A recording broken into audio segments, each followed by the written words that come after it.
Dusun Channel. Sebuah area komplek Pasarian di kawasan Asta Tinggi yang sangat sepi. Pintu masuk utama tampak tak terawat. Meski kesan kunonya masih terlihat jelas, bahkan kesan angker sebagai ciri khas area pemakaman kuno masih begitu kuat terasa. Area ini dahulu merupakan lokasi angker. Tak jarang hanya orang-orang tertentu yang ke sana. Motivasinya beragam. Orang sekitar menyebut biasanya dijadikan tempat menyepi, semedi, atau laku-laku tirakat khusus. Kali ini kami akan membahas tentang keluarga Wongso. Menurut literatur sejarah atau riwayat di kalangan kaji Asta Tinggi, komplek tersebut dikenal dengan Pasarian Pujuk Bangsa atau Pujuk Bangsa atau Ke Bangsa. Bangsa berasal dari Wangsa atau Wongso. Orang Madura memang tidak menggunakan huruf W dalam melafalkan maupun menuliskan, sehingga kata-kata misalkan seperti sawah menjadi sabe, sawo menjadi sabu, dan lain sebagainya. Ju Bangsa atau Ju Wongso merupakan salah satu tokoh yang dimakamkan di area tersebut, yaitu Raden Demang Wongsonegoro.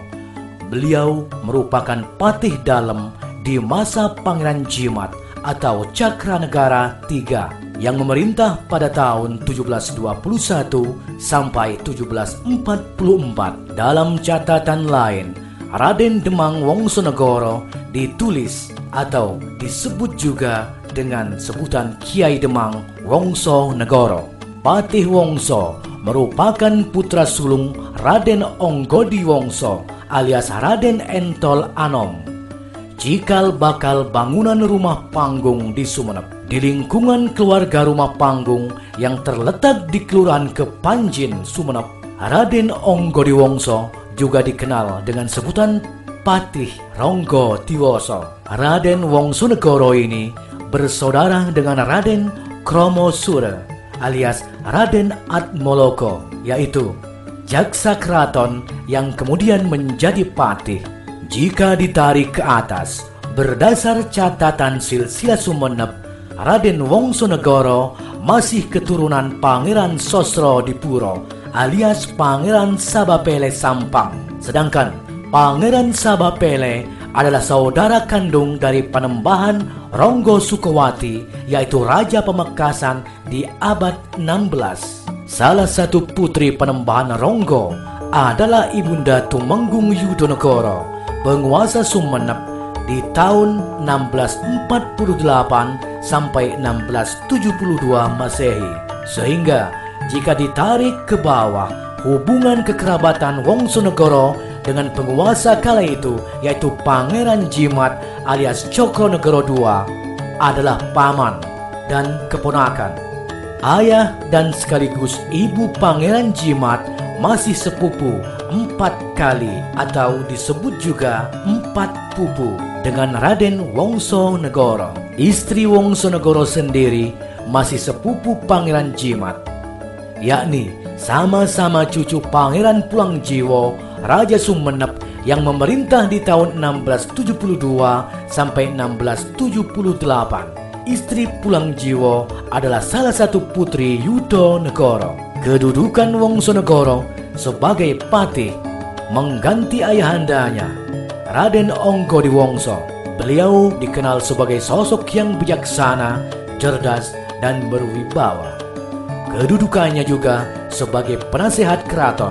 Selain Wongsonegoro, sebagai sosok yang identik dengan Ju Wongso, di kawasan Pasarian juga ada sosok yang identik dengan Ki Bangsa, yaitu Raden Wongso Kusumo atau Abdurrahim. Dalam riwayat dan catatan silsilah keluarga rumah panggung, Raden Wongso Kusumo adalah putra dari Raden Tumenggung Ronggo Kertoboso atau Raden Tumenggung Ronggo Kertowoso Pratalikromo sebagai jaksa di Sumenep. Pratalikromo adalah sosok yang berjasa dalam duet bersama Sultan Sumenep, yaitu Abdurrahman Pakudiningrat. Ketika diterjemahkan lempengan prasasti kuno berbahasa Sangsekerta, prasasti yang menjadi rujukan Gubernur Inggris T.C. Raffles dalam menyusun buku History of Java. Pratalikromo adalah putra dari Raden Atmologo, saudara Raden Wongsonegoro. Jadi, Wongsokusumo atau Ki Wongso adalah cucu keponakan Wongsonegoro. Naiknya Bintara Saud dan notabene bukan berasal dari garis keluarga keraton dinasti Yudonegoro sebagai penguasa wilayah Madura Timur di tahun 1750 menimbulkan suasana pro dan kontra yang berujung pada peristiwa berdarah. Seperti yang pernah ditulis dan diulas di media, Patih Keraton Raja Purwonegoro menaruh dendam kepada Bintara Saud. Pasalnya, sang ratu yang dicintainya memiliki seorang kiai kampung sebagai pendamping hidupnya. Akhirnya, makar pun terjadi dan direncanakan. Namun, nasib sial menimpa Purwonegoro. Ia harus meregang nyawa di ujung tombak sekaligus keris para tameng raja. Jika dikaji, waktu itu Raden Wongsonegoro alias Kiai Wongso sudah tiada lagi menjabat patih keraton Sumenep.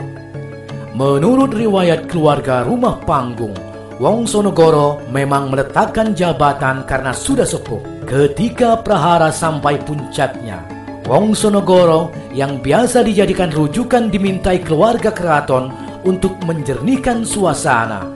Kala itu, keluarga keraton mulai terindikasi akan pecah belah. Pasalnya, Purwonegoro masih bagian dari dinasti Yudanegara. Ia masih sepupu dua kali atau dua pupu dari Ratu Rasmana, yaitu Ratu Sumenep. Wongsonegoro kemudian memberikan jalan tengah yang dalam sejarah disebutkan bahwa kemudian Ratu Rasmana memberi pilihan pada keluarga besarnya bahwa siapa yang pro kepada Bintara Saud sebagai Raja Sumenep maka diperkenankan tetap di Sumenep dan mengubah gelar radennya menjadi kiai. Sementara yang tidak pro alias kontra diperintahkan pindah ke Pamekasan. Dan ternyata banyak yang pro karena sangat mencintai sang ratu dan hormat kepada Wongsonegoro yang memihak pada sang ratu dan Bintara Saud. Kemudian saat itu juga ada yang menulis gelar kiai pada Wongsonegoro. Sebagai langkah selanjutnya yang kemudian disahkannya Bintara Saud sebagai penguasa Sumenep, maka Madura yang kala itu sebagai negeri di bawah kekuasaan Mataram dan sekaligus bayang-bayang kolonial, para penguasa dilantik di Semarang. Pelantikan Bintara Saud ini juga bersamaan dengan Panembahan Cakra Diningrat V atau Pangeran Sidomukti. Sejatinya, naiknya Bintara Saud sebagai penguasa tidak lepas dari campur tangan Wongsonegoro, bahkan menunjukkan Ratu Rasmana sebagai pengganti Pangeran Lolos atau Cakra Ningrat IV juga atas peran Wongsonegoro. Ketika sang ratu dan Bintara Saud ke Semarang, maka bertindak sebagai pengendali keraton yang kala itu belum begitu kondusif, Raden Demang Wongsonegoro tidak ikut serta. Beliau lantas mengutus adiknya yaitu Raden Kromosure alias Atmologo untuk mendampingi Bintara Saud ke Semarang. Atmologo kelak berkedudukan sebagai patih, jabatan turun-temurun yang diberikan kepada keluarga rumah panggung. Raden Wongsonegoro wafat di usia sepuh. Tidak ada keterangan pasti mengenai tahunnya. Beliau dimakamkan di dekat ayahnya Raden Onggo Diwongso atau Raden Rangga Diwoso di Astatinggi. Sayang, situs makam beliau hilang karena kabarnya ada yang mengganti kijingnya. Raden Wongsonegoro berputra dua orang, yaitu Raden Wongsodirejo, yaitu menteri di Sumenep, dan Raden Demang Singowongso, Kepala Wilayah Mardikan Ampunten yang pertama, Wongso Direjo, menurunkan Kiai Raden Panji Wongso Leksono, salah satu ulama karismatik Sumenep. Sedangkan Singo Wongso adalah ayah Kiai Singo Leksono alias Ki Macan atau Kiai Macan Ampunten, waliullah di tanah Ampunten. Terima kasih telah menonton acara kami Insun Channel. Salam rahayu dari kami, Raden Panji Insun.